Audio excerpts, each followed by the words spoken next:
وَإِذْ قُلْنَا، اور جب کہا ہم نے ادخلوا، داخل ہو جاؤ. ادخلوا کا روٹ کیا ہوگا؟ دال خے لام، دخل. ہذہ اس القریۃ، بستی میں. قریہ بستی، کریا کریا اردو میں بھی استعمال ہوتا ہے، چھوٹی بستی. فَكُلُوا، پس کھاؤ، منہا اس میں سے، حیث جہاں سے، شئتم چاہو تم، رغدن خوب. وادخلوا اور داخل ہو جاؤ، البابا دروازے سے، سجدن سجدہ کرتے ہوئے. سین جیم دال سجدہ. وقولوا اور کہو، حتتن حتتن. حتتن کا لفظی معنی ہوتا ہے اترنا. تو اس کا روٹ ہے، معنی ہوتا ہے اترنا، بوجھ اتارنا، گرانا. حتتن سے مراد ہے یہاں گناہوں کا بوجھ اتارنا. جیسے ہم عربی میں کہتے ہیں غفرانک، یا رب بخش دے، معاف کر دے، ہمارے گناہ ہٹا دے ہم سے. کیونکہ ہر گناہ کا ایک بوجھ ہوتا ہے نا. غلطی بوجھ ہوتی ہے یا نہیں؟ کتنے کلو کی ہوتی ہے؟ بھاری ہوتی ہے. محسوس کرنے کی بات ہے، جتنا آپ محسوس کریں. کیونکہ جس کو گناہ محسوس ہی نہ ہو، جیسے وہ کہتے ہیں نا کہ مومن کے لیے غلطی ایسے ہوتی ہے جیسے اس کے اوپر پہاڑ آ گیا ہو، اور منافق کے لیے غلطی ایسی ہوتی ہے جیسے ناک سے اس نے مکھی ہٹائی ہو. حضرت انس رضی اللہ عنہ سے روایت ہے، انکم لتعملون اعمالا ہی ادق فی اعینکم من الشعر کننا نعدها علی عہد رسول اللہ صلی اللہ علیہ وسلم من الموبقات، کہ تم ایسے کام کرتے ہو جو تمہاری نگاہ میں بال سے بھی باریک ہیں، یعنی بالکل معمولی ہیں، لیکن ہم ان اعمال کو رسول اللہ صلی اللہ علیہ وسلم کے زمانے میں ہلاک کرنے والے اعمال میں سے شمار کیا کرتے تھے کہ وہ انسانوں کی ہلاکت کا سبب بنیں گے. اور یہ دور صحابہ میں ہو گیا تھا، یعنی آپ کی وفات کے بعد لوگوں کے نزدیک آہستہ آہستہ غلطی یا گناہ معمولی بات ہو گئی تھی، اس کو محسوس ہی نہیں کرتے تھے کہ غلط کام کیا ہے. اور عموماً آپ دیکھیں کہ غافل لوگوں کا یہی حال ہوتا ہے، غلطی کریں تو ان کو احساس ہی نہیں ہوتا انہوں نے غلطی کی، کہتے تو کیا ہوا، سو واٹ، کیا فرق پڑتا ہے، سب لوگ یہ ایسے ہی کرتے ہیں. حالانکہ جو محسوس کرتا ہے وہ غلطی کو اپنے اوپر پہاڑ کی طرح وزنی سمجھتا ہے، اور پھر وہ چین سے نہیں بیٹھتا جب تک اس کو ہٹا نہ دے، توبہ نہ کر لے. تو انہوں نے جب انہیں کہا گیا توبہ کرو، استغفار کرو، انہوں نے اس کو مذاق بنا لیا. ہتتن کو ہنتتن پڑھنا شروع کر دیا. ہنتتن کہتے ہیں گندم کو. نغفر لکم، معافی مانگو تو نغفر لکم، ہم بخش دیں گے تمہارے لیے، خطایاکم، خطائیں تمہاری. نغفر کا روٹ غین فیرے. غفر کا معنی ہے ڈھانکنا، چھپانا، یعنی اللہ تعالی بندے کے گناہوں کو ڈھانپ دیتا ہے، چھپا دیتا ہے جب وہ معافی مانگتا ہے. کیونکہ غلطی یا گناہ یا قصور انسان کے لیے شرمندگی اور آر کا سبب بھی ہوں گے نا قیامت کے دن. تو تم حتتن کہو، نغفر لکم خطایاکم، ہم تمہاری خطاؤں پر پردہ ڈال دیں گے. خطایا کس سے ہے؟ خطا سے. روٹ ہوتا ہے خے توئے حمزہ، خطا، بلا ارادہ سرزد ہونے والے گناہ، یعنی ارادے کے بغیر ہونے والی غلطیاں کیا کہلاتی ہیں؟ خطائیں. ہے تو غلطی، غلطی تو غلطی ہے، غلطی کو نیکی تھوڑی کہا جائے گا. لیکن ایک ہے جان بوجھ کے کرنا اور ایک ہے بھول چوک سے. وَسَنَزِيدُ الْمُحْسِنِينَ، اور ان قریب ہم زیادہ دیں گے، نزید زیادہ دیں گے، یا ضرور ہم زیادہ دیں گے. المحسنین، محسنین کو، محسنین کا لفظ محسن کی جمع ہے، محسن کا لفظ ہے سین نون سے ہے. حسن خوبصورتی کو کہتے ہیں. تو احسان کہتے ہیں کسی چیز میں خوبصورتی پیدا کرنا، حسن پیدا کرنا، اچھی طرح کام انجام دینا، کسی کام کو اچھے سے کرنا، یہ ہوتا ہے احسان. اسی لیے عبادت میں احسان کا درجہ کون سا ہے؟ جو حدیث جبریل میں آتا ہے. جبریل علیہ السلام ایک دفعہ حضور صلی اللہ علیہ وسلم کے پاس آئے انسانی شکل میں. سفید کپڑے پہنے ہوئے، رجل شدید بیاض الثیاب، بالکل پیور وائٹ کپڑوں میں آپ کے پاس آئے، شدید سواد الشعر، بالوں کا رنگ بالکل سیاہ تھا، لا یرى علیہ اثر السفر، ان پہ سفر کے آثار دکھائی نہ دیتے تھے، ولا یعرفہ منا احد، ہم میں سے کوئی ان کو پہچانتا نہ تھا، یا تو یہ شخص کہیں دور سے آیا، تو دور سے تو آیا، دکھتا نہیں، کوئی کپڑوں پہ کوئی مٹی میل کچیل کچھ بھی نہیں، بال بھی بالکل صاف ستھرے ہیں، سیاہ ہیں، اور کپڑے کے اندر کوئی داغ نہیں، بالکل سفید ہیں، اور کوئی پہچانتا بھی نہیں، تو ہیں کون؟ ہر ایک کے اندر ایک کیوریوسٹی تھی کہ یہ آج کون آیا ہے، کہاں سے آیا؟ حتی جلس الی النبی، یہاں تک کہ وہ نبی صلی اللہ علیہ وسلم کے پاس بیٹھ گئے، فاسند رکبتیہ الی رکبتیہ، تو انہوں نے اپنے گھٹنے بچھا کر آپ کے گھٹنوں کے سامنے رکھے، یعنی جیسے اتحیات میں بیٹھتے ہیں نا ہم، تو اس طرح آ کر آپ کے سامنے بہت ادب سے بیٹھ گئے، ووضع کفیہ علی فخذیہ، اور اپنے دونوں ہتھیلیاں اپنے آگے والے گھٹنوں پہ رکھ لی، اپنی رانوں پہ رکھ لی، بالکل وہی پوزیشن جیسے اتحیات میں بیٹھتے ہیں، وقال، اور کہنے لگے، یا محمد اخبرنی عن الاسلام، آپ مجھے اسلام کے بارے میں بتائیے کہ اسلام کیا ہے؟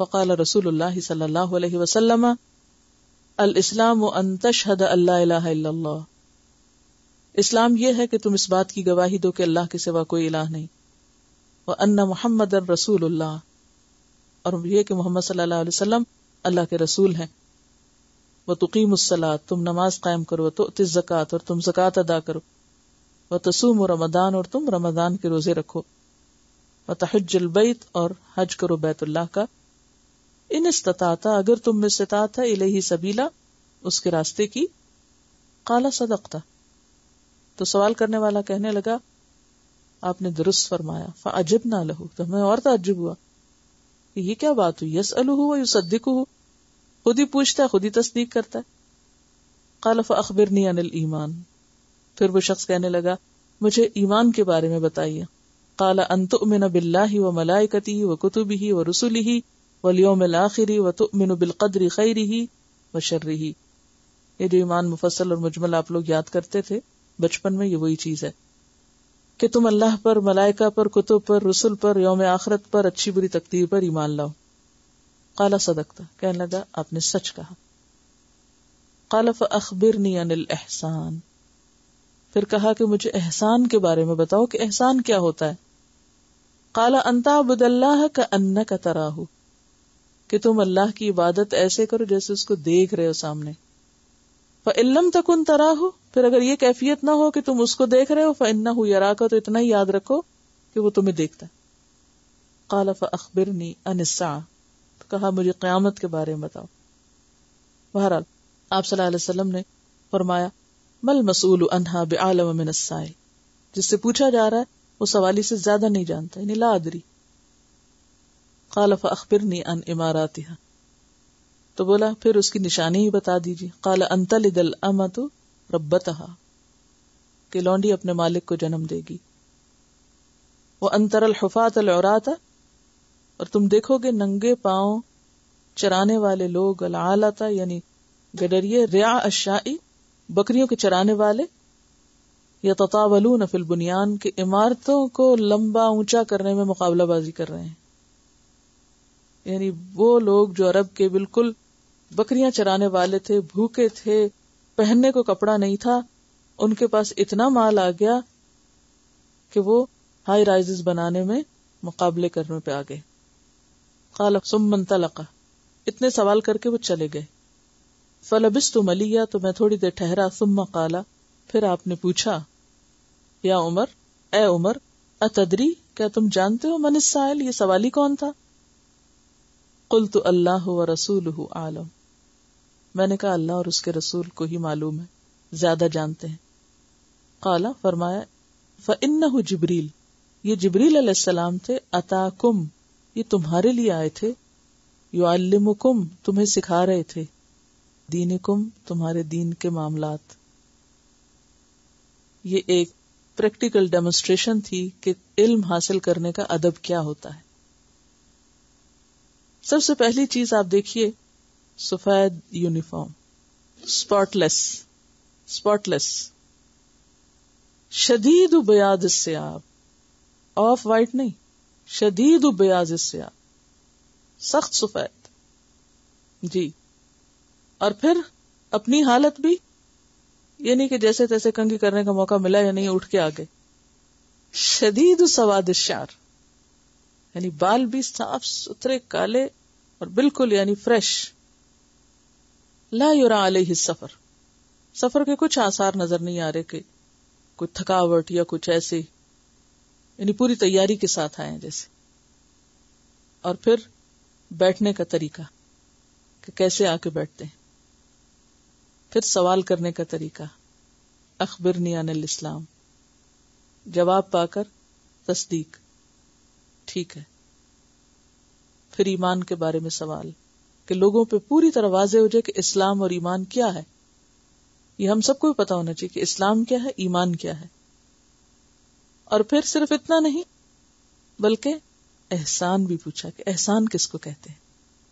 تو احسان کا درجہ یہ بتایا کہ اللہ کی عبادت ایسے گویا تم اس کو دیکھ رہے ہو. تو احسان کا لفظی معنی کیا ہوتا ہے؟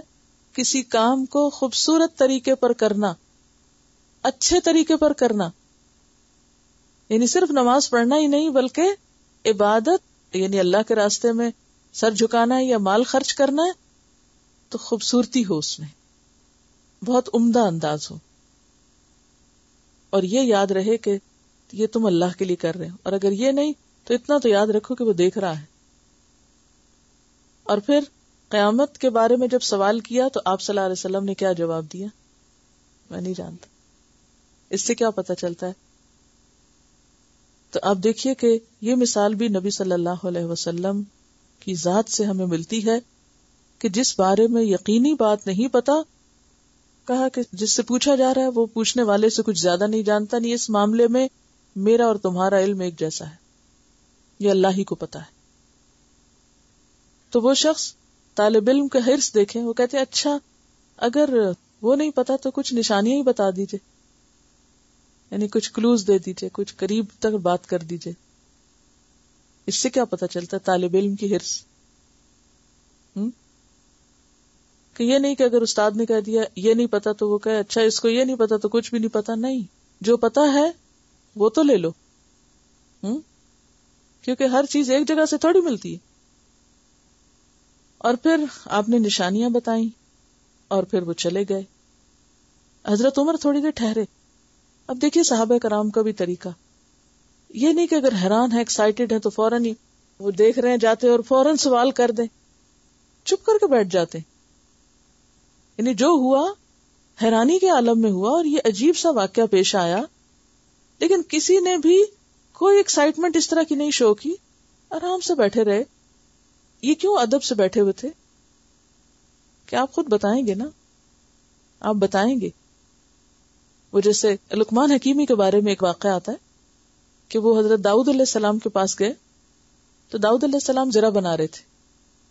تو ان کو سمجھ میں نہیں آیا کہ یہ کیا ہو رہا ہے، کیونکہ پہلی دفعہ اللہ تعالیٰ نے حضرت داؤد کے اوپر الہام کیا تھا زرہ بنانے کا علم کہ کیسے بناتے ہیں. زرہ کیا ہوتا ہے؟ لوہے کا لباس جو جنگ کے وقت پہنتے ہیں.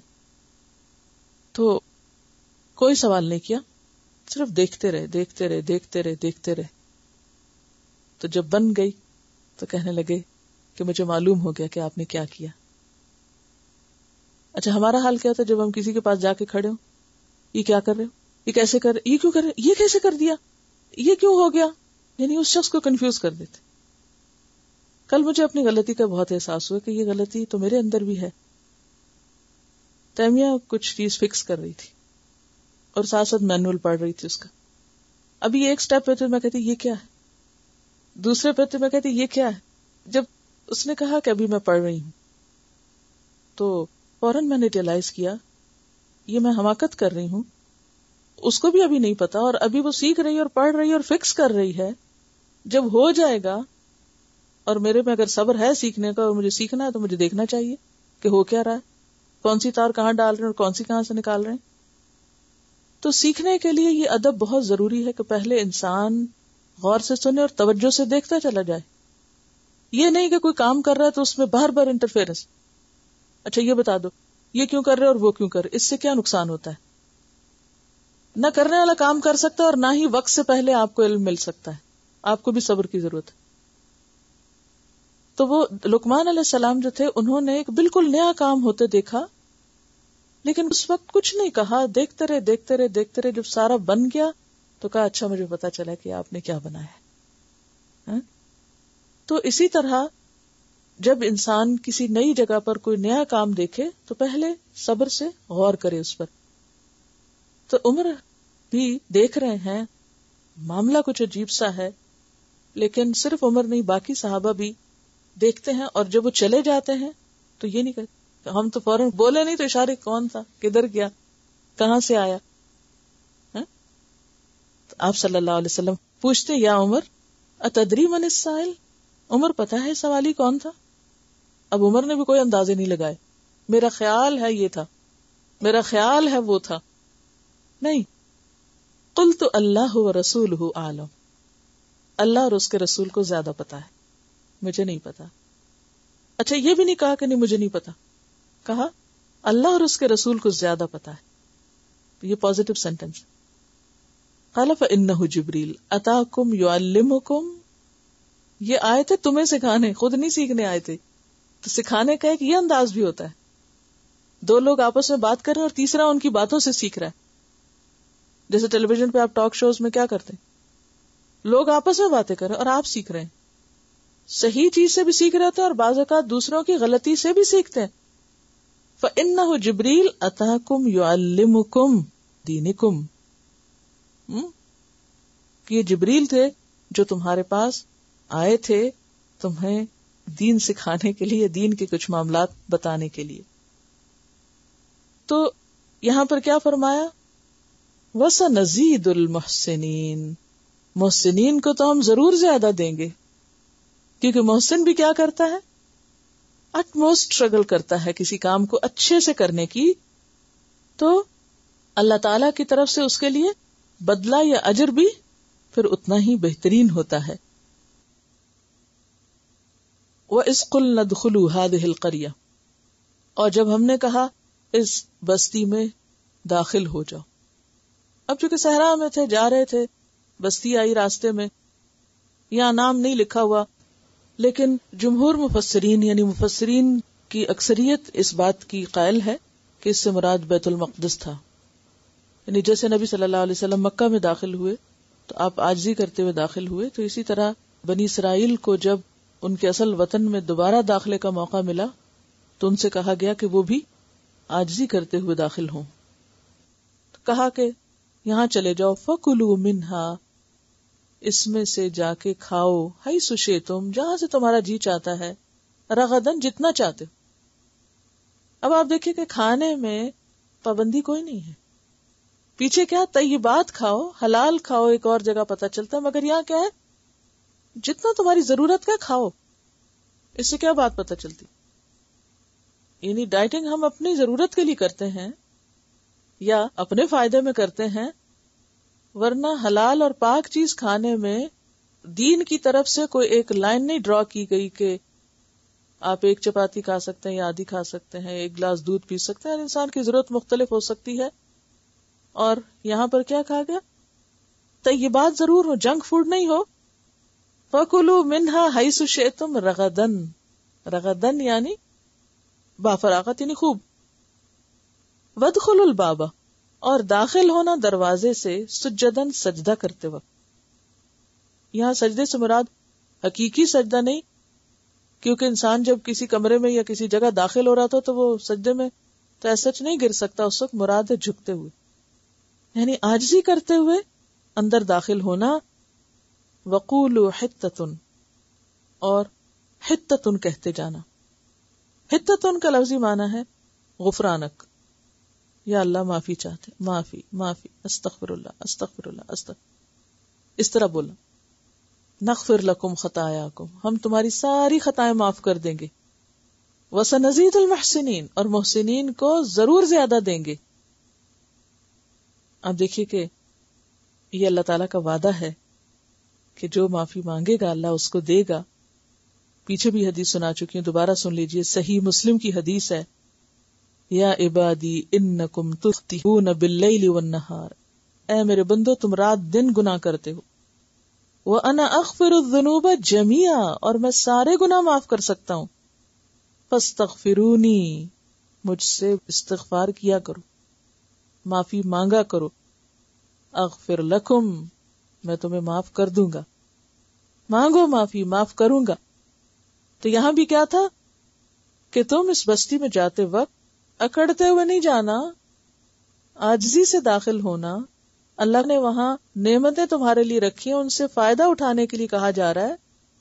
تو اس عمل سے تمہارے پچھلی خطائیں اور گناہ بھی معاف ہو جائیں گے.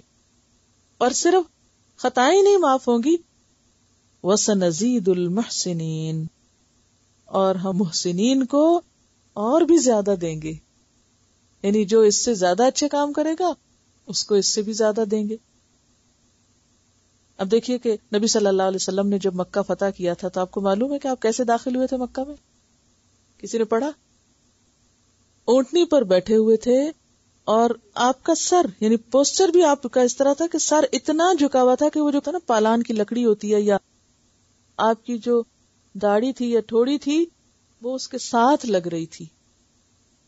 یعنی جیسے رکوع میں کوئی پڑا ہوا ہوتا ہے، اتنی عاجزی سے آپ مکہ میں داخل ہوئے تھے. وہ جگہ جس نے آپ کو نکال دیا تھا اور اس کے رہنے والوں نے آپ پہ ظلم و ستم کیا تھا، اور کس طرح اللہ نے آپ کو ان سب کے اوپر اقتدار دے دیا، لیکن عین اس موقع پر اتنی عاجزی کہ لٹرلی عاجزی، سجدہ کرتے ہوئے جیسے آپ جا رہے ہوں. بندہ مومن کو یہی سکھایا گیا کہ جب کوئی کامیابی ملے، خوشی ملے تو سجدے میں گر جاؤ، شکر ادا کرو، عاجزی اختیار کرو، اکڑ اور تکبر نہیں. اللہ کوئی تکبر نہیں پسند، فخر نہیں پسند. اور ویسے بھی آپ دیکھیں کہ سورۃ النصر میں کیا کہا گیا، اذا جاء نصر اللہ والفتح ورأیت الناس يدخلون فی دین اللہ افواجا فسبح بحمد ربک واستغفر. کامیابی کے موقع پر استغفار اور تسبیح. نغفر لکم خطایاکم وسنزید المحسنین، آئندہ بھی اور کامیابیاں دیں گے. تو بنی اسرائیل کو بھی یہی حکم دیا گیا کہ شہر کے دروازے میں جھک کے داخل ہونا، زبان سے حتتن کہنا. لیکن وہ کس طرح داخل ہوئے؟ صحیح بخاری میں حدیث ہے کہ وہ گھسٹتے ہوئے داخل ہوئے سرینوں کے بل، اور حتتن کی بجائے حنتتن کہنے لگے. صحیح مسلم کی روایت میں حنتتن آتا ہے گندم چاہیے، گندم چاہیے، گندم. یہ صرف لفظ بگاڑا تھا، جیسے بنی اسرائیل نے رائنا کو رائینا کر دیا تھا نا، کیونکہ ان کی عادت تھی الفاظ کو موڑ توڑ کے کچھ سے کچھ بناتے تھے. جیسے کچھ لوگوں کی عادت ہے نا، لکھا کچھ ہوتا ہے تو اس میں یا کوئی ایک حرف بڑھا دیتے ہیں یا گھٹا دیتے ہیں یا مٹا دیتے ہیں، اسٹریٹس کے نیمز یا اور اسی طرح. تو یہ کیا ہوتی ہے؟ ایک طرح سے شرارت ہوتی ہے. انسٹرکشنز میں اگر کہیں لکھا ہو کہ ڈو ناٹ ڈو دس تو وہ کیا کرتے ہیں؟ ناٹ کو مٹا کے ڈو دس، یعنی الٹا کام غلط کرا. تو اس سے آپ دیکھ رہے ہیں کہ نعمتیں کیسے چھنتی ہیں، کیوں چھنتی ہیں. کہاں اللہ تعالیٰ فرما رہے ہیں اس بستی میں جاؤ، جو چاہو کھاؤ، اور کس طرح ان کے اوپر آسمان سے عذاب آ جاتا ہے. اور رجز کہا جاتا ہے کہ یہ طاعون کا عذاب تھا، کیونکہ طاعون کے بارے میں وہ حدیث آتی ہے، آپ صلی اللہ علیہ وسلم نے فرمایا کہ یہ طاعون اسی جزا یعنی سزا اور عذاب کا حصہ ہے جو تم سے پہلے بعض لوگوں پر نازل ہوا. تو تمہاری موجودگی میں کسی جگہ یہ طاعون پھیل جائے تو وہاں سے مت نکلو، اور اگر کسی اور علاقے کے بارے میں تمہیں پتا چلے کہ وہاں طاعون ہے تو مت جاؤ. یہ صحیح مسلم کی روایت ہے. اور اس میں آپ دیکھیے کہ رجس کا لفظ ہم نے پڑھا تھا نا، کہ ایسی چیز جس سے گھن آئے، یعنی کہاں کہ طیبات اور طرح طرح کی نعمتیں ملنے والی تھی، اور کہاں یہ کہ وہ سب چھن گئی اور اس کے بدلے ان کے اوپر ایسی بیماری پڑی، ایسا عذاب آیا کہ جس سے وہ مصیبت میں گھر گئے. ایک حدیث سے ہمیں یہ بھی پتا چلتا ہے کہ انسان کے بعض گناہوں کی وجہ سے اس سے بعض نعمتیں چھن جاتی ہیں، یا ایک چیز اس کو ملنے والی ہوتی ہے لیکن اس کے گناہ کی وجہ سے اس سے وہ محروم کر دیا جاتا ہے. اس لیے غلطی ہوتے ہی احساس ہو، دیر نہ لگائیں توبہ کرنے میں، فوراً استغفار شروع کریں. فبدل الذین، تو بدل ڈالا ان لوگوں نے. بدلہ کا کیا معنی؟ بے دال لام اس کا روٹ ہے، ایک چیز کو ہٹا کے دوسری لے آنا، چینج کر لینا. فبدل الذین ظلموا، تو بدل دیا ان لوگوں نے جنہوں نے ظلم کیا، قولاً بات کو، غیر سوائے، الذی اس کے جو، قیلا کہی گئی تھی، لہم ان سے، فانزلنا تو نازل کیا ہم نے، علی الذین ظلموا ان لوگوں پر جنہوں نے ظلم کیا، رجزن، رجز رے جیم زے عذاب. بنیادی طور پر رجز گندگی کو کہتے ہیں، لیکن رجز جو ہے ایسی چیز یا ایسی سزا یا ایسا عذاب جس سے گھن آئے، جو چیز دل کو بے چین کرے، نہیں جس سے اریٹیشن ایک طرح سے ہو اور بے چینی ہو. اسی لیے جو بری خواہشات انسان کے اندر بے چینی پیدا کریں یا شیطانی وسوسے، ان کو بھی رجز کہا جاتا ہے. یہ بھی عذاب ہی کی ایک قسم ہوتے ہیں، تو ان سے پناہ مانگنی چاہیے. اسی لیے بار بار اعوذ باللہ من الشیطان الرجیم پڑھا جاتا ہے. اور یہاں پر کہا جاتا ہے کہ اس سے مراد طاعون کی بیماری تھی جو ان پر اتری تھی. بہرحال وہ ہم تفسیر میں دیکھیں گے. رجزم من السماء، یہ رجز آسمان سے آیا تھا، آسمان سے عذاب آیا تھا. بما کانوا یفسقون، کیونکہ وہ نافرمان تھے، اطاعت نہیں کرتے تھے، بات نہیں مانتے تھے. فبدل الذین ظلموا قولا، ظالموں نے بات ہی بدل دی، حتتن کو ہنتتن کر دیا، غیر الذی قیل لہم، جو ان سے کہا گیا تھا وہ نہیں، کچھ اور ہی بول دیا. فانزلنا علی الذین ظلموا رجزا من السماء، پھر اللہ کا غضب بھڑک اٹھا، اللہ نے ان پر آسمان سے عذاب اتار دیا. وہ جو اتنی نعمتیں کھانے کو کہا جا رہا تھا، جو جی چاہے کھاؤ، اس کے بدلے عذاب آ گیا، مصیبت آ گئی. بما کانوا یفسقون، کیوں مصیبت آئی؟ ان کی نافرمانیوں کی وجہ سے، ان کے گناہوں کی وجہ سے. اب آپ دیکھیے کہ زوال یافتہ قومیں، بد اخلاق لوگ بات کا بتنگڑ خوب بنانا جانتے ہیں. کسی کے منہ سے وہ بھول کے بھی الٹا لفظ نکل جائے تو اس کو لے چلتے ہیں، ساری صحیح بات کو چھوڑ دیتے ہیں، وہ اس ایک لفظ کا مذاق اڑانا شروع کر دیتے ہیں. یہ بد اخلاقی کی قسم ہے، چھچورے پن کی علامت ہے. اور پھر خاص طور پر اللہ کی آیات اور دین کا مذاق، دین کا مذاق. مدینہ میں منافقین کا یہی حال تھا. نبی صلی اللہ علیہ وسلم جب ایک بات کرتے تھے تو وہ اس کو کچھ اور ہی بنا لیتے تھے، اس کو مذاق اڑانے لگتے. تو اللہ تعالیٰ نے قرآن پاک میں یہ آیت اتاری، قل اب اللہ وآیاتہ ورسولہ کنتم تستہزئون، مذاق کرنے کو اور کچھ نہیں ملا تمہیں؟ کیا اللہ اور اس کی آیات اور اس کے رسولوں کا ہی تم مذاق اڑانا جانتے ہو؟ لا تعتذروا، مت معذرتیں کرو. جب ان سے پوچھا جاتا منافقین سے کہ ایسی کیوں کیا تم نے، تو وہ کہتے نہیں یہ وجہ تھی، وہ بہانے بازیاں کرتے. قد کفرتم بعد ایمانکم، تم نے کفر کیا، یقیناً تم نے کفر کیا اپنے ایمان کے بعد. تو اس سے کیا پتہ چلتا ہے؟ کسی آیت کا، کسی حدیث کا، دین کے کسی شاعر کا مذاق اڑانا ایمان لانے کے بعد کفر کرنا ہے. یہ کوئی معمولی بات نہیں ہے. بھول کے بھی کسی ایسی چیز کا ارتکاب نہیں کرنا چاہیے. کیوں؟ اس لیے کہ وَمَن يُعَظِّمْ شَعَائِرَ اللَّهِ فَإِنَّهَا مِن تَقْوَى الْقُلُوبِ، جو اللہ کی شعائر اور نشانیوں کا احترام کرتا ہے تو یہ دلوں کے تقوی کی علامت ہے. تو دین کی باتوں، دین کے احکام، دین کے مقام اور دین سے متعلق جو بھی چیزیں، ان کا مذاق اڑانا انتہا درجے کی بد اخلاقی بھی ہے اور کفر کا ارتکاب کرنا بھی ہے. آپ نے دیکھا ہوگا ہمارے سو کالڈ مسلمز میں بہت سارے ایسے لوگ نظر آئیں گے کہ جو دینی شاعر، آیات اور دین سے متعلقہ چیزوں کا مذاق اڑاتا ہے، اس کے لطیفے بنائے ہوئے. مولویوں کا نام لے کر بہت سے دین کے مذاق اڑانے کے لطیفے بنائے ہوئے، یعنی کہ ایک بہانہ بنایا ہو نا مولوی کو. پھر اسی طرح جنت دوزخ کے بارے میں لطیفے بنے ہوئے. پھر جنت کی جو نعمتیں ہیں، شراب ہے یا حور ہے یا جو، اس کے اوپر لطیفے بنے ہوئے، ان چیزوں کا مذاق اڑایا جاتا ہے. آپ میں سے بھی شاید کچھ لوگوں نے اس طرح کی چیزیں سنی ہوگی یا پڑھی ہوگی. کسی بھی با اخلاق انسان کا یہ کام نہیں ہو سکتا. یہ گھٹیا ٹیسٹ ہے کہ انسان کے پاس کوئی اعلی خیال، کوئی بیٹر آئیڈیا نہیں ہے کہ جس سے وہ لطف حاصل کر سکے، تو وہ اچھی بھلی باتوں کا مذاق اڑا کے لطف حاصل کر رہا ہے. اس سے زیادہ بدذوقی کیا ہو سکتی ہے کہ ایک برتر کلام کا وہ مذاق بنائے. تو یہ کون کرتا ہے؟ زوال یافتہ لوگ کرتے ہیں، کم عقل لوگ کرتے ہیں، ناسمجھ لوگ کرتے ہیں، سمجھدار لوگ نہیں کیا کرتے.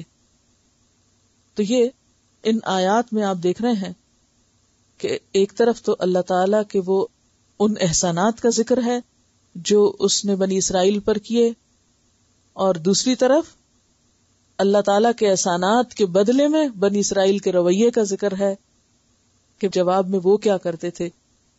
شکر گزار ہونے کی بجائے کس طرح ناشکری کرتے اور بد اخلاقی کا ثبوت دیتے اور تھوڑ دلے پن اور ناسمجھی کا ثبوت دیتے.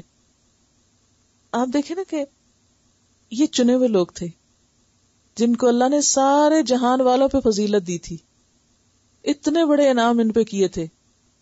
تو اس سے پتہ کیا چلتا ہے؟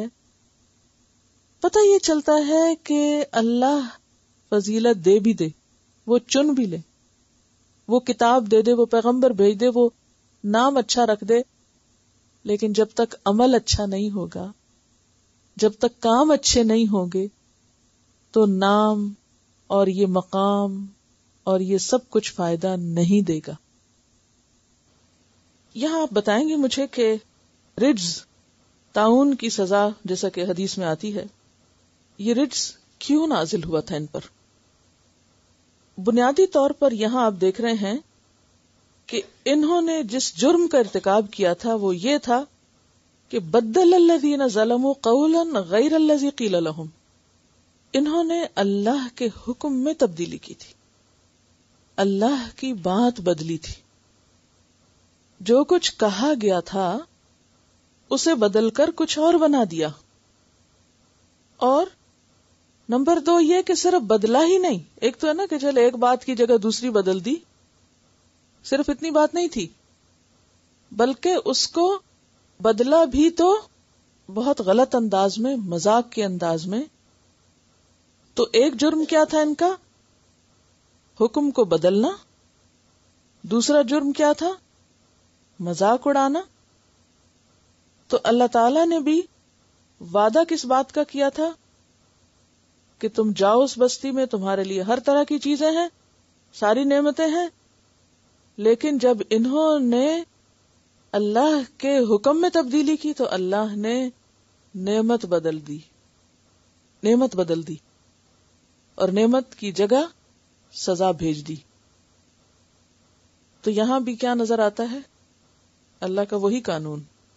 کون سا؟ جیسا کرو گے ویسا بھرو گے. اگر تم اللہ کے حکم کو بدل ڈالتے ہو تو تمہارے لیے بھی اللہ کے فیصلے بدل جائیں گے. ایک نعمت جو تمہیں ملنا تھی اس سے روک دیا جائے گا. اور پھر آخر میں کیا فرمایا؟ بما کانوا یفسقون. تو بدلہ کے ساتھ فسق بھی، یعنی حدود پار کرنا، نافرمانی کرنا. ٹھیک ہے، اس میں جو خلاصہ ہے ساری گفتگو کا آج کی، وہ یہ ہے کہ اگرچہ سزا کا دن، بدلے کا دن، جزا کا دن آخرت ہی ہے جس میں اصل بدلہ ملے گا، لیکن اللہ تعالی دنیا میں بھی انسان کی ہدایت کے لیے، انسان کو نصیحت کرنے کے لیے ایسے واقعات دکھاتے رہتے ہیں تاکہ لوگ سبق پائیں اور اپنی اصلاح کر لیں، توبہ کر لیں. ٹھیک ہے. دیکھیے کہ جہاں احکام کو بدلنے کی بات ہے اس میں خاص طور پر ایک معلم کو، سکھانے والے کو بہت محتاط رہنے کی ضرورت ہے کہ اللہ کا جو حکم جیسے آیا ہے ویسے ہی پہنچایا جائے، اس کو اپنی مرضی یا لوگوں کی مرضی کی خاطر بدلا نہ جائے، کیونکہ اس پر پھر جزا کی بجائے سزا ہو سکتی ہے. اللہ تعالی ہم سب کو اس سے محفوظ رکھے. بھول چوک تو اور بات ہے، لیکن بدنیتی یا غفلت اور سستی درست نہیں. اور اگر کبھی ایسا محسوس ہو تو غلطی کے اعتراف میں دیر نہیں کرنی چاہیے، اسی میں انسان کی بھلائی ہے. اور اگر کوئی شخص جان بوجھ کے ایسا کرتا ہے تو پھر وہی ہے جو یہود نے کیا اور جس سے انہیں روکا گیا کہ یحرفون الکلم عن مواضعہ، کہ وہ اللہ کے کلام کو اپنی جگہ سے ہٹا دیتے ہیں، اس میں تبدیلی کر دیتے ہیں.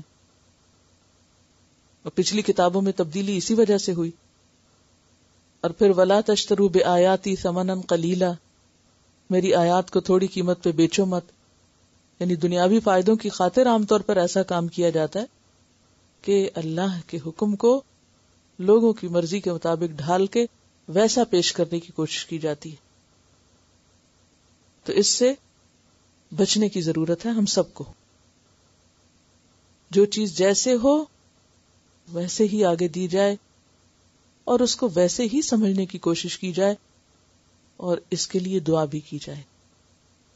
اور یہ جو اہدنا الصراط المستقیم کا بار بار پڑھنا ہے، یہ بھی اسی سلسلے کی ایک کڑی ہے کہ اللہ ہمیں وہی رستہ دکھا جو سیدھا تیرے تک جاتا ہے، ہم ادھر ادھر نہ ہو جائیں، یعنی بدل نہ دیں. بعض اوقات ایک حرف اور ایک لفظ کے بدلنے یا آگے پیچھے ہونے سے بھی آپ دیکھیں کہ کتنا فرق پڑ جاتا ہے. وا اور اس جب استسقا، استسقا کا روٹ سین قاف یہ ہے. استسقا پانی مانگا، یعنی کسی سے پانی مانگنا.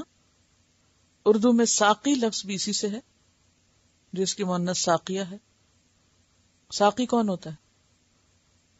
سقا ماشکی کو کہتے ہیں نا، اور ساقی پانی پلانے والا.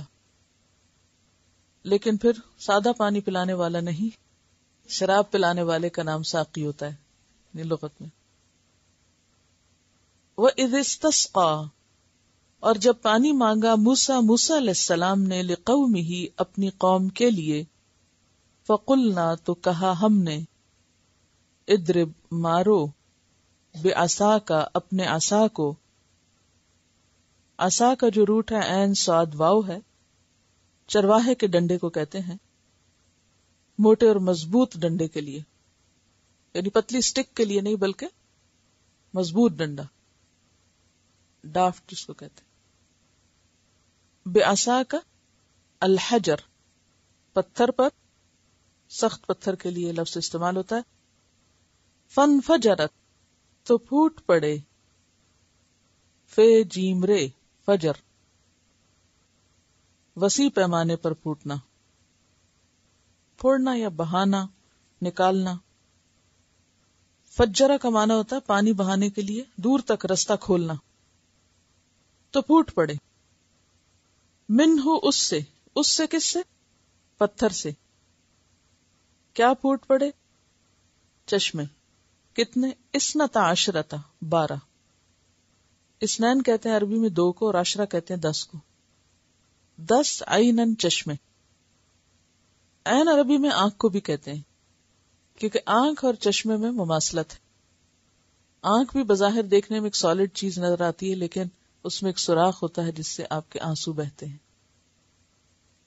تو اسی طرح پتھروں کے اندر سے بھی پانی نکلتا ہے، اور چشمے کو خاص طور پر آپ دیکھیں گے تو سوراخوں کے اندر سے نکل رہا ہوتا ہے.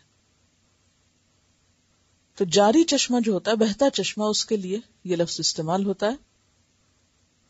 قد تحقیق عالمہ جان لیا، کلو اناسن ہر گروہ نے.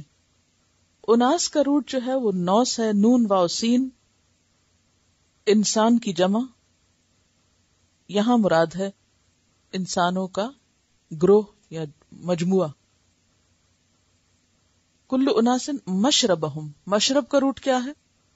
شین رے بے. شین رے بے کا مطلب ہوتا ہے شربہ سے پینا. مشرب جو ہے یہ اسم ظرف مکان ہے، پانی پینے اور پانی بھرنے کی جگہ، جس کو گھاٹ بھی کہا جاتا ہے اور پنگھٹ بھی کہا جاتا ہے. گھاٹ کا لفظ سنا کبھی؟ کیا؟ دھوبی کا کتا، نہ گھر کا نہ گھاٹ کا. تو دھوبی گھاٹ کس کو کہتے ہیں؟ جہاں پر دھوبی کپڑے دھوتے ہیں. تو دھوبی وہاں کیوں کپڑے دھوتے ہیں؟ پانی کی وجہ سے.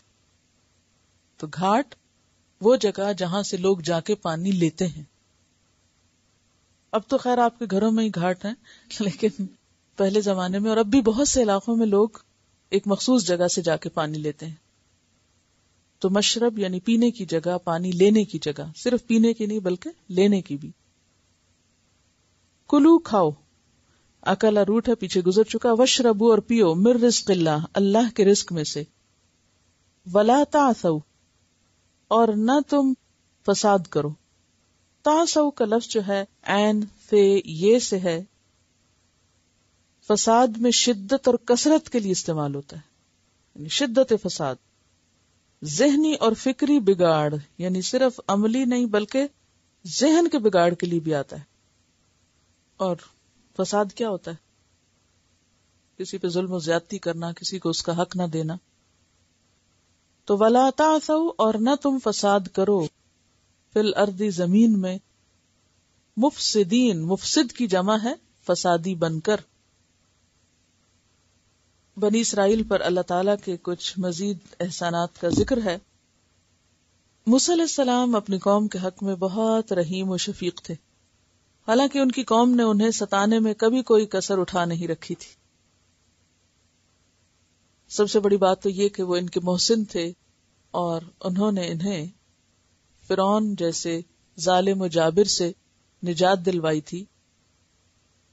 اللہ تعالیٰ نے ان کے ذریعے انہیں دشمن سے بچایا اور پار لگایا. جب یہ مصر سے صحرائے سینا کی طرف آتے ہیں تو یہاں ظاہر ہے کہ نہ ان کے لیے کھانا تھا، نہ پینا تھا، نہ ٹھکانا تھا، اور نہ ہی زندگی کی کوئی اور سہولت تھی، اور لاکھوں کی تعداد میں تھے یہ. تو ایسے میں جب بھی انہوں نے جو مانگا، جس چیز کا مطالبہ کیا، موسیٰ علیہ السلام فوراً اللہ کے حضور پہنچے اور گڑ گڑانے لگے اور اپنی قوم کے لیے وہ چیزیں مانگ مانگ کر لائے. انہوں نے کہا کہ ہمارے پاس کھانا نہیں، اللہ نے من و سلوہ اتار دیا. پانی نہیں، پتھر پہ عصا مارا اور اللہ کے اذن سے پانی نکل آیا اور ان کو پانی فراہم کیا. پھر ان کے پاس ٹھکانہ نہیں تھا، کہا گیا چلو اس بستی میں جاؤ اور اس سے جو چاہو کھاؤ. پھر اسی طرح صحرا میں سایہ نہیں تھا تو اللہ تعالیٰ نے ان کے لیے بادل بھیجے. تو جو کچھ یہ مانگتے تھے، جو مطالبہ کرتے تھے، موسیٰ علیہ السلام ان کے لیے اللہ تعالیٰ سے دعائیں کرتے اور ان کے مطالبے پورے کرواتے. ایک کے بعد ایک نعمت ان کو دی گئی، لیکن ان کا رویہ کیا تھا جواب میں؟ کہ کوئی حکم مان کے نہیں دیتے تھے، ہر بات میں اپنی مرضی، ہر چیز میں تبدیلی. تو یہاں ہم دیکھتے ہیں کہ موسیٰ علیہ السلام اپنی قوم کے لیے اللہ تعالیٰ سے پانی مانگتے ہیں، اور یہ دیگر انبیاء کی بھی سنت رہی ہے. آپ کو معلوم ہے کہ رسول اللہ صلی اللہ علیہ وسلم نے بھی نماز کے ذریعے اور نماز کے بغیر منبر پر صرف دعا کے ذریعے اللہ تعالیٰ سے پانی مانگا اپنے لوگوں کے لیے.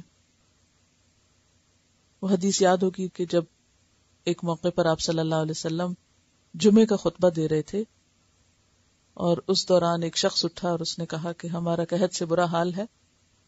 تو آپ نے وہیں پر دعا کی اور پھر لوگوں نے دیکھا کہ بادل آئے اور خوب برسے اور جل تھل ہو گئی اور تقریباً 1 ہفتے تک برستے رہے. اسی طرح سلیمان علیہ السلام کے بارے میں آتا ہے کہ وہ اپنے لوگوں کو ساتھ لے کر بارش کی دعا مانگنے کے لیے نکلے تو راستے میں دیکھا کہ ایک چیونٹی اپنے اگلے دونوں پاؤں اٹھا کر اللہ تعالی سے بارش کی دعا کر رہی ہے. اور چونکہ سلیمان علیہ السلام ان کی جو حرکات تھے اور ان کی بولی سمجھتے تھے تو انہوں نے کہا کہ چلو واپس چلتے ہیں، کیونکہ ایک دوسری مخلوق نے دعا مانگ لی ہے اور اللہ اس مخلوق کی وجہ سے تم پر بھی پانی برسائے گا اور بارش برسائے گا. اور یہ صحیح روایت میں آتا ہے. تو بہرحال بارش نہ ہو یا پانی نہ ہو تو نماز استسقاء پڑھنا یا بارش کی دعا کرنا جو ہے یہ ایک مسنون طریقہ ہے. اور یہاں ہم دیکھتے ہیں کہ موسیٰ علیہ السلام اپنی قوم کے لیے پانی مانگتے ہیں. وَإِذِ اسْتَسْقَىٰ مُوسَىٰ، اور جب پانی مانگا موسیٰ علیہ السلام نے لقومہ اپنی قوم کے لیے یعنی بنی اسرائیل کے لیے، فَقُلْنَا تو ہم نے کہا، اضرب بعصاک الحجر، اپنے عصا کو پتھر پر مارو یا اپنے عصا سے پتھر کو مارو، یعنی پتھر پر ضرب لگاؤ. یہ وہی عصا ہے جو اژدہا بن گیا تھا. فانفجرت منہ 12 عینا، تو اس سے 12 چشمے پھوٹ پڑے. 12 کیوں تھے؟ اس لیے کہ یہ 12 قبیلے تھے. قد علم کل اناس مشربہم، تحقیق جان لیا ہر گروہ نے اپنا مشرب، پانی لینے کی جگہ، پانی پینے کی جگہ، اپنا اپنا گھاٹ سب کو پتا چل گیا. اس سے آپ دیکھیں کہ کتنی زبردست آرگنائزیشن تھی کہ ہر گروپ کو اپنی جگہ پتا تھی کہ اس نے پانی لینے کے لیے کہاں جانا ہے. قد علم کل اناس مشربہم، اور آپ دیکھیں کہ وہ لاکھوں کی تعداد میں تو سب کو پتا تھا کہ کہاں جانا ہے. ہم تو چند 100 لوگوں کا گروپ بنانے میں بھی مشکل کا شکار ہو جاتے ہیں اور پھر بعض اوقات بھول جاتے ہیں اپنے گروپ کو. تو اس آیت سے یہ پتہ چلتا ہے کہ جہاں بھی بہت سے لوگ اکٹھے ہو کر کام کریں تو انہیں منظم طریقے سے کام کرنا چاہیے. اس سے پہلے ہم اس بات کے بارے میں تو پڑھ چکے ہیں کہ نیکی کے کام میں، اچھائی کے کام میں، خیر کے کام میں، بھلائی کے کام میں ایک دوسرے سے تعاون کرنا چاہیے، مل جل کر کام کرنا چاہیے. لیکن کوئی بھی کام مل جل کر درست طریقے پر نہیں ہو سکتا. عموماً جو کام اکٹھے کیے جاتے ہیں ان میں بہت فتنے فساد ہوتے ہیں، بہت سی خرابیاں بھی ہوتی ہیں. ہاں، خرابیوں کا ازالہ اس صورت میں ہو سکتا ہے جب ہر شخص کو یہ پتا ہو کہ اس کا کام کیا ہے، اس کی ذمہ داری کیا ہے، اس کی لمٹس کیا ہیں، اس کو کیا کرنا ہے، کہاں جانا ہے، کس کام کے لیے کس چیز سے رجوع کرنا ہے، کس شخص سے رجوع کرنا ہے، کس نمبر پر پانی لینے کے لیے جانا ہے. تو قد علم کل اناس مشربہم، اور جب تک یہ تنظیم نہ ہو، ترتیب نہ ہو کاموں میں، تو عموماً پھر کیا ہوتا ہے، بھیڑ ہوتی ہے، اور اس بھیڑ میں سوائے فساد کے، دنگے کے کچھ نہیں ہوتا، کوئی کام صحیح طور پر نہیں ہو سکتا. تو اب آپ دیکھیے کہ قرآن پاک میں کوئی موضوع ایسا نہیں کہ جس پر آپ کو بات نہ ملے. ہر چیز سے متعلق رہنمائی موجود ہے، ڈائریکٹلی یا انڈائریکٹلی. اب یہ بھی تو ہو سکتا تھا نا کہ اللہ تعالیٰ ایک نہر بہا دیتے، جیسے عام طور پہ چشموں میں کیا ہوتا ہے، ایک جگہ سے نکلتا ہے، پھر وہ وہاں سے بہنا شروع ہو جاتا ہے، پھر آگے جا کے بہتا جاتا ہے.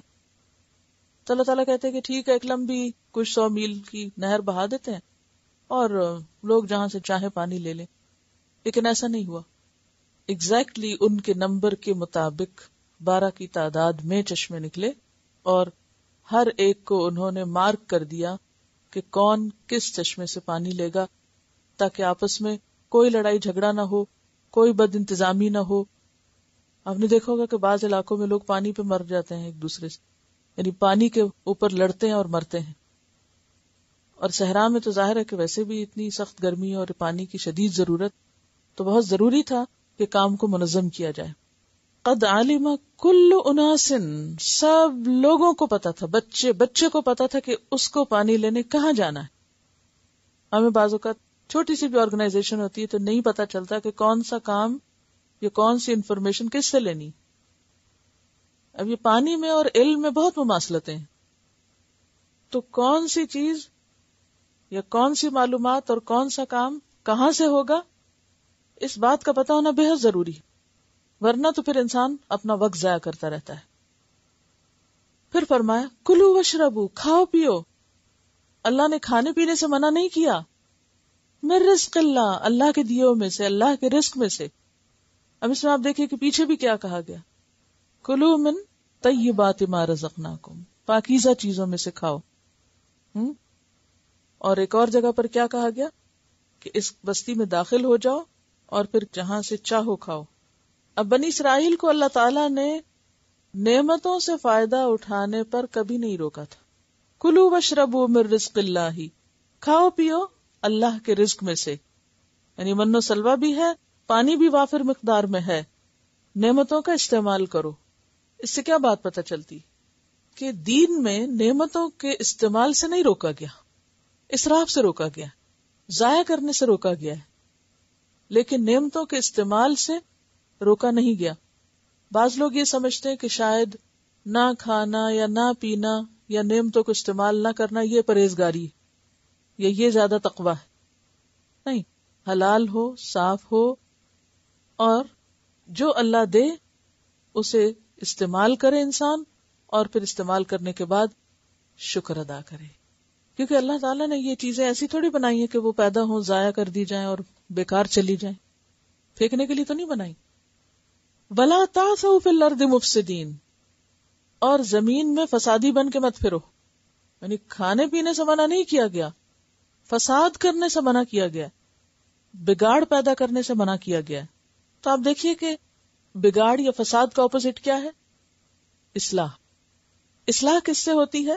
ایک طرف نعمتوں کے استعمال سے شکر ادا کر کے، دوسری طرف نہ ملے تو صبر کر کے، پھر اسی طرح جتنا ہے اس پر قناعت کر کے، اور پھر پا کر تواضع اختیار کرے، انسان عاجزی اختیار کرے، اکڑے اور بگڑے نہیں.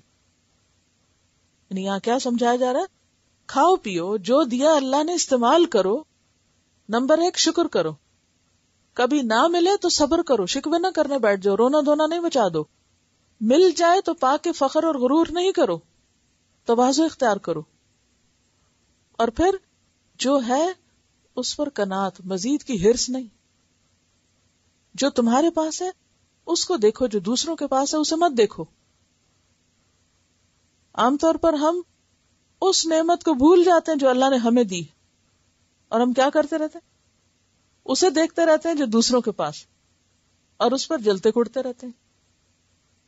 یہ ہے فساد. فساد کس سے پھیلتا ہے؟